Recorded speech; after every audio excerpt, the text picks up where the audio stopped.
শোনো, আজ বাড়িতে গেস্ট আসবে, আর দয়া করে সালোয়ার কামিজটা পরো কিন্তু। কেন? আমার ওয়ান পিসটা পরলে কি সমস্যা?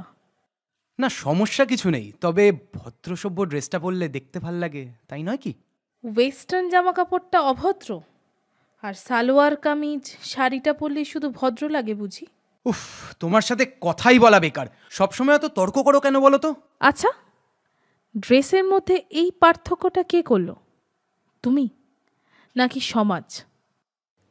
জানি, শুনতে শুনতে বহু মানুষেরই মনে হচ্ছে কত বেয়াদব মেরে বাবা। বহু কাকিমা জেঠিমাদের বয়সী মহিলারা হয়তো বলতেও শুরু করে দিয়েছেন যে এরকম মেয়ে তো আমার বাড়ির বউ বানাবই না, যদি কিছু বেচালপনা দেখি ঠেঙিয়ে সোজা করে দেব।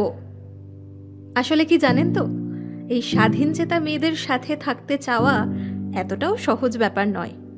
কারণ সেই মেয়েটা বা সেই মেয়েরা আপনার সব কথা যুক্তি ছাড়া মেনে নেবে না।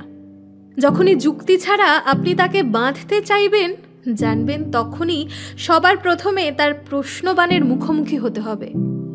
মতামতের অমিল হলে বা ভুল না থাকা সত্ত্বেও সে কিন্তু মেনে নেবে না আপনার কোনো রকম কোনো অন্যায় কথা। সে তর্ক করবে, লজিক্যালি কোনটা ঠিক বা কোনটা ভুল সে বিচার করবে। নিজে উপার্জন করে তবেই সে তার স্বপ্ন পূরণ করবে। সংসারের সমস্ত বোঝা সে হাসি মুখে একার ঘাড়ে একবারও তুলে নেবে না।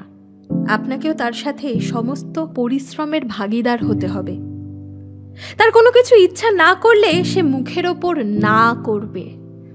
সে আপনাকে পাগলের মতো ভালোবাসবে, আপনার ধূসর জীবনটাও রঙিন করে তুলবে। কিন্তু সে নিজেকেও অবহেলা করবে না। সে খোলা আকাশে মুক্ত বিহঙ্গের মতো ডানা মেলে উড়ে বেড়াবে।